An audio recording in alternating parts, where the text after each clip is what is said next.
ቼልሲያቸው ወጥቷል። እንደገና ደግሞ ቀይ ካርድ ከረጅም ጊዜ በኋላ ወደ ጨዋታ ተመልሶ የጨዋታው ማን ኦፍ ዘ ማች መሆን ችሏል። ኧረ በፈጣሪ ቀይ ካርድ ቆይኛን ምን ነው ከኛ ጋር ያለው ችግር? በቀይ ካርድ ምክንያት ስንት ትውስታ ነው ሻውን የቀሰቀሰብኝ።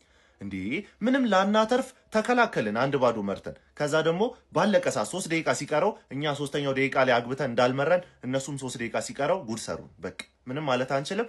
ባለቀ ሰዓት ነጥብ ይዘው ወጡ። እኛ እንደሆነ እንደተሸነፍን ነው የምንቆጥረው ይህን ጨዋታ። እንደገና ደግሞ የዛሬው ጨዋታ ላይ እግዚአብሔርን በቃ በአብዛኛው ተጫዋቾቹ የሉም፣ ፓስ ብቻ ነው የሚችሉት ፓስ ብቻ። እንደውም ኔቶ ትንሽ ጥሯል።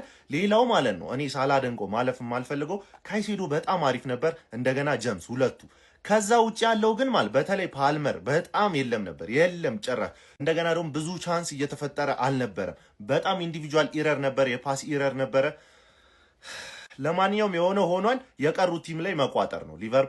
ሊቨርፑል ቢያሸንፍ እንኳን ከኛ ጋር ነጥብ እኩል ይሆናል፣ ግን ጎል አይደርስብንም። ግን እንደዛም ሆኖ እንቋጠርበታለን። ማንቺም ደግሞ ሰኞ አንድ ላይ ከሊቪ ጋር ሆነን ይቋጠርባል። ምንም ልረዳ አልችልም። ቀናችንን ግን የበለጠ ሊያበላሽ የሚችለው የሲቲ 5 ሰዓት ጨዋታ ነው። ሲቲ ግዴታ ማሸነፍ አለባቸው ይህን ጨዋታ፣ ያለዛ በቃ ደብል ህመም ቁስል ላይ ቁስል ነው የሚሆነው። እና ሲቲዎች ጠንከር በሉ። ምንድነው ቼላው? ምንድነው በቃ አልቻላችሁ።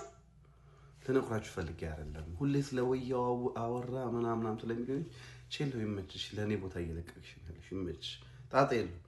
ነገር ግን አገባቢ ላሳምር ብዬ ነው። ስለወያለው ብቻ ነው ሁሌ የሚያወራው ምናምን እንዳይሉ ብዬ ነው። ዘንድሮ ፎከሳችን እሱን ያው ምናምን እንደምታውቀው ነው እንጂ አሪፍ ውጤት ነው ለሊቨርፑል፣ አሪፍ ነው ይሄ። ሊቨርፑል አግራችኋለሁ እኮ ሊቨርፑል የቻምፒየንስ ሊግ ቦታ ማግኘቱን አይቀርም። በዚህም በዛም በባሌም በቦሌም ነው አክቹዋሊ በቦሌም ይሄው ባሌ እዚህ ጋር ጥሏል፣ ቦሌ ደግሞ እዛ ጋር ጥሏል። መርጠን ነው የምንገባው። ህፃን እያለን ታስታውሳላችሁ ስንጮት ኳስ መርጠን አይደል ወይ ቼላው ወይ ትርፌን ምናምን መርጠን ነው ቻምፒየንስ ሊግ የምንገባው። ቻምፒየንስ ሊግ ቦታው የኛ ነው። ቼላው ግን ይመችሽ፣ ብዙም አይደብረሽ ነው። ላይክ አልደበረኝም፣ እኔ ላስደብረሽም አልፈልግም በነቆራ ምናምን ነገር። ያው ዘንድሮ አላማችን ሌላ ነው። አላማችን ሰራ አድርጎ ከሀገር መውጣት ነው። ይመቻችሁ። አዳማ ላይ ማለት የምታውቁት ህገወጥ ደላላ ካለ ንገሩኝ። ወይኔ አምላኬ፣ ወይኔ ምንድነው የምትለን? ሪያም ሮዝመሪ። እስቲ ወንድ የሆናችሁ የሌላ ክለብ ደጋፊ መንገድ ላይ እንገናኝ። ወንድ የሆነ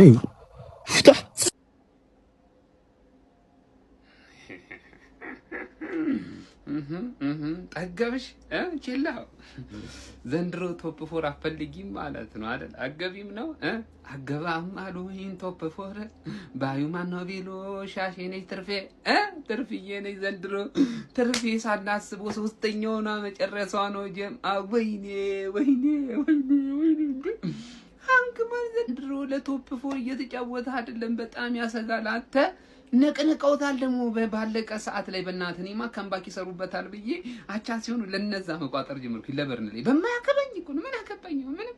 ግን በቃ አቻ ሲሆኑ ነሸጡኝና ማለት ነው እንደተለመደው ቀይ ካርድ አይተዋሉ። ቼልሲ ቤት ያው የወርቅ ቀለባቸው ነው። ቀይ ካርድ ካላችሁ አይሆንላችሁም። ለማንኛውም ሃንግማን ቁርጡን ንገሪን በቃ የምሬ ነው። ተጋሪ ያለሽ አገቢም ቶፕ 4 ግልጹን ንገሪን በቃ እኛ እሱን ነው የምንፈልገው። ቀልድ ነው እንዴ እነዚህ ያዙት? ግባ እናውጣው ቼላው፣ ግባ እናውጣው ሃንግማን፣ ግባ እናውጣው የፌለሜንግን ጎል ባለቀ ሰዓት 3 ነጥብ ይዤ ወጣው ሲል አረንችላለን ልጅስ አረንችላለን። 3 ቋጠሮ ነው የተሳካልን። ባይዞ ዛሬ 3 ቋጠሮ ብሬንትፎርድ አስባችሁታል። ዛሬ ቢያሸንፍ 7ኛ ደረጃ በአሁን ሰዓት ተቀምጠን ነበር። አሬ መቾ ብራይተን ውለታ አለብኝ፣ የቀድሞ ክለቤ ብራይተን ውለታ አለብኝ። በዛ ላይም እንግዲህ አስቶን ቪላ ወይኔ አንዷን ጎል ባያስቆጥሩ ማለት ነው ከምር ነው የምላችሁ 3 ነጥብ ነበር የሚያጡት ማለት ነው። ያው በአንድ አቻ ጨዋታው ተጠናቅቆ ለማን ነው ቼላው ገብተሻውጭው ነገ ሊቪያንስ ድል ነው ነገ ይመቸ ፈጣሪ ወይ እባክህ ቪላ ላይ ያደረውን መንፈስ በሲቲ ላይ እንዲያርፍ እርዳኝ ጀማው። ኧረ እባክህ ፈጣሪ ወይ እባክህ ሰሙ። እኔ ይህንን ውጤት አይቼ ደስ ብሎኛል። የማታውን ውጤት የተነበየ ነው ይመስለኝ ሲቲ ከኒውካስትል ማለት ነው። እና ጀማው እንዳልኳችሁ እንዳይረሳሽ ይህ ቡድን መቶ አቅቶታል። ከዚህ በኋላ ይጠጋን። ግን በጣም ያስገረመኝ ሊድሶች ያስቆጠሩትን ጎል አያችሁት ጀማው? አረ እንዴት አባቱ እንደሚያምር ግቡና ሰርች አርጋችሁ እዩት። ቪላ ቨርሰስ ሊድስ በሉትን እዩት። እንዴት አባቱ ጎሉ እንደሚያምር ይወል ቅጣቱን ከዚያ ዝቶ ነው ዛኩ ቀረቀረለት ወስዶ ቀረቀረው ማንዬ እንዴት እንደሚያምር ጎሉ። አሁን ቪዲዮን ባረቅላችሁ እኮ ጋማ ስለሚያደርገኝ ነው። ኮፒ ሊንክ ካልተደረገ አስቸጋሪ ነው። ሰርች አርጉት ነው እንዴት የሚያምር ጎል እንደሆነ። ለማንኛውም ቪላ አንድ እኩል ወጥቷል። የማታውንም ጨዋታ ፈጣሪ ሆይ ባቻ ወይ በሽንፈት ሲቲ የሚያጠናቀቅበት አድርግልኝ ብያለሁ። ቻው ጀማው ቻው። ምን ይባላል ያሁን ጋይስ? ምን ይባላል? ቼላው ምን አይነት ኮንፊደንስ ነው የምትሰጠው? ለበርንሌ ተስፋ ማስቆረጥ ነው ያለብህ በዚህ ሰዓት እኮ አንተ። ተስፋ ማስቆረጥ አስቶን ቪላስ ምን ሆነ ነው? ለሊድስ በየሳምንቱ አንዳንድ ነጥብ ለመደ። ሊድስ በየሳምንቱ አንዳንድ ነጥብ ለመደ። ከሌላ እየነካው ነው፣ በቃ እየነካው ዓለም ጥሎኝ እየሄደ ነው እንዴ! ጭራሽ ብሬንፎርድ በብራይተን ባለፈው እንዳላስጨነቀው የአንደኛውን ቲም አርሰናል በብራይተን 2-0 በቃ ዓለም ጥሎኝ ሄደ። ዓለም ጥሎኝ ሄደ። በቃ መጨረሻ እንደዚህ ሆኖ ቀረ። በቃ ሄዱ። በቃ ብራይተን ምናምን በውልቭዝ የሳቁብኝ ጠላቶችን በሙሉ የማብሸቅ ክፍል 1 ሃንግማን ቀይ ኤፍሲ። አንቺ ሰማያዊ ትለብሻለሽ ግን ቀይ ኤፍሲ አንቺ ራስሽ ቀይ ነሽ። ለንደን ብሉት ያለሽ አንቺ ራስሽ ቀይ ነሽ ማለት። ስታንፎርድ ብሪጅ ራሱ ቀይ ነው። ዌስሊ ፎፋና ባለፈው ሲያለቅስ ብቻውን ዝም ስትሉት አስለቀሳችኋ። አቻ መሆኑ እኮ ጣጣ የለውም። ለቶፎር እኮ አቻ መሆኑ ጣጣ የለውም። በሜዳሽ አቻ መሆኑ ነው ችግሩ እኮ። ገባሽ አይደል? በሜዳሽ አቻ መውጣት የለብሽም እኮ። ቋጠረብኝ ምናምን ብለሽ ብዙ እንዳትጨነቂ። እኔ ሰዓቴን አላባክንም አንቺ ላይ። ማንም ቋጠሮ ሌሎች የሊቤ ማንቼ ምናምን ደጋፊዎች ወንድም ጥላኮ ባይዘ እኮ በጥቅም ጉዳይ ቀልድ የለም ታውቂያለሽ አይደል? እነሱ ምናምን ናቸው እንጂ እኔ ማታ ነው 5 ሰዓት ስራ ያለብኝ። ባባዬ ምን አገባኝ እኔ ስለናንተ። ወረዳችሁ አልወረዳችሁ። ሌም ሮሲኒየር ግን እንኳንም አልተሸነፈም። ምክንያቱም ፕሪሚየር ሊግ ከመጣ 1 ሽንፈት አልቀመሰም፣ 2 ሽንፈት ነው የቀመሰው።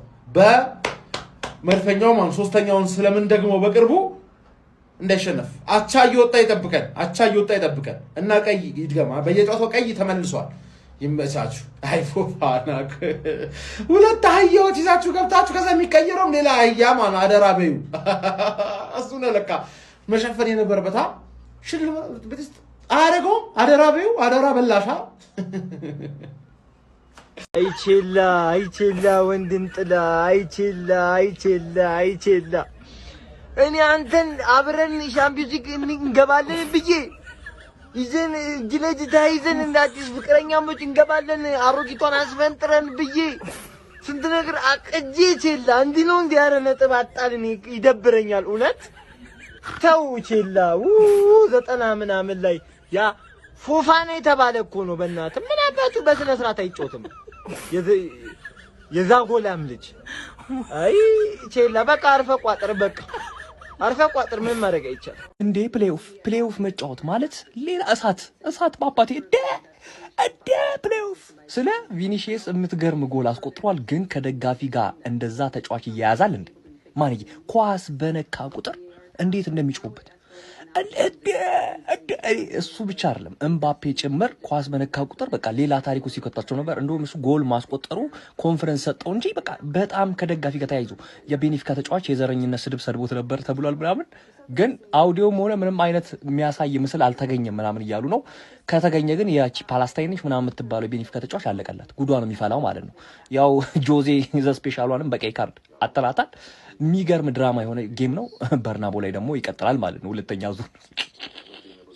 በጾም ስጋ አትወጉም ቼላ። በጾም እንግዲህ አትወጉም ስጋ አይሆን ቶፕ 4 እንጆ በቃ